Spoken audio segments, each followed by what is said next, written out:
I'm Judy, coming to you from Clark, Missouri. My wife Jan and I ranch here in central Missouri. We run South Poles. Years ago, we were running just about anything we could get our hands on and had trouble with finding animals that could work on grass. And we found out that at the end of the year, there wasn't any money left in our pocket. And we stumbled on to Teddy Gentry's South Poles back in 2003. And we immediately sold everything we had. And Teddy was gracious enough to sell us 22 cow-calf pairs. From those 22 cows, we've built the herd internally. Today, I think there's 342 head in here, counting cows, calves, bulls, steers, everything. The cattle we have here today are moved 3 times a day. We move them morning, noon, and night. We're into the grass-fed beef. So what we're trying to do is give them an excellent selection every day. And one thing I do like about the South Pole cattle, it doesn't matter when we come out here. It can be 100 degrees, doesn't matter. If we go out there and move out wire, these cattle are leaving this shade and they're going out there to eat. We focus on red cattle just because of the heat. I mean, I haven't found anything that'll work any better. We have been line breeding now for multiple years, and now we're raising our own bulls. We found out that once you do get some pretty good cows and they can reproduce themselves, it's pretty good management to keep those animals, keep the offspring out of them. And every generation that you have that comes after that, they're just better. They're better adapted. Folks, these animals were born on this farm. That's where they've been raised. The forage, so when they come out of that cow, the babies, they're already adapted. And we're finding out that they're getting a little bit better each year. Our cow size today is, the average is probably around 1,000 pounds. There'll be some in here go 11 or 12, but there's some cows in there weigh 900.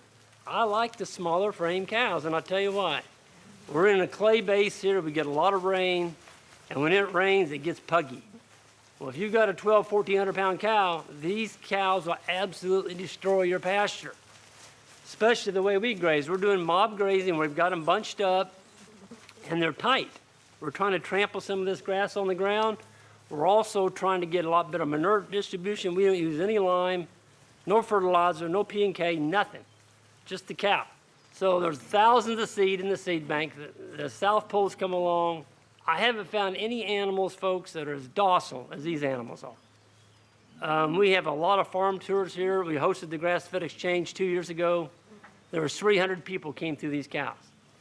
We had about 50 bulls in there, and people were like, well, you've got bulls in there, Greg. I'm like, what's the problem? Well, there's bulls. I'm like, well, don't worry about it. Everybody walked through the cows didn't even pay attention to them.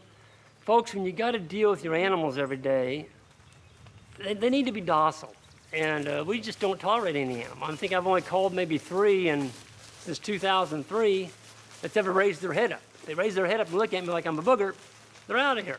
Just get rid of them. I tell you, folks, it's a wonderful business when you got animals that work for you and you're not working for the animal. When cattle prices were high, there was people barely breaking even around here. Now they're losing money. They're losing money because the cattle cycles dropped. Folks, it's a travesty. If you got animals that'll work on grass, I don't care. I don't care what the cattle prices do. We're always going to be making money. We're always in the black. And to me, it's a terrible, terrible deal to go through all this work. We love what we do, but yet at the end of the year, you don't make any money. To get people back on the land, young people, we've got to be able to make money. And money's not a curse word. It's what makes the economy thrive. And unless we can keep people out here on the farm making a profitable income from these livestock, I'm sorry, but it's going to be tough. You've got to have animals that'll work on grass, and I haven't found anything better than the South Pole.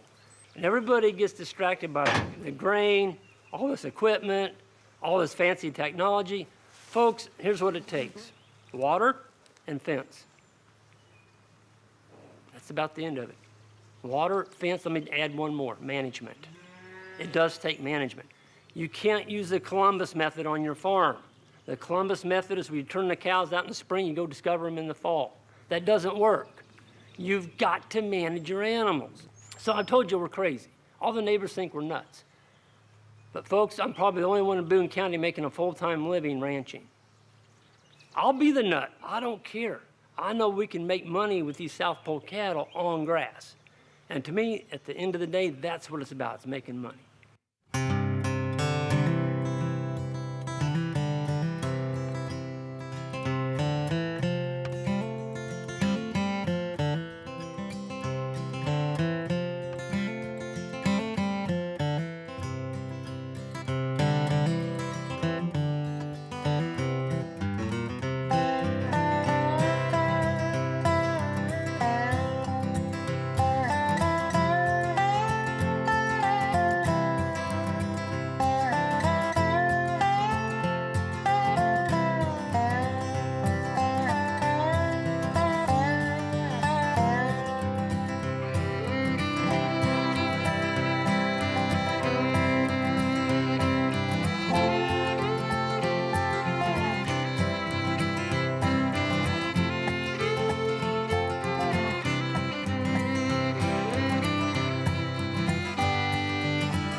Don't take my sunshine away.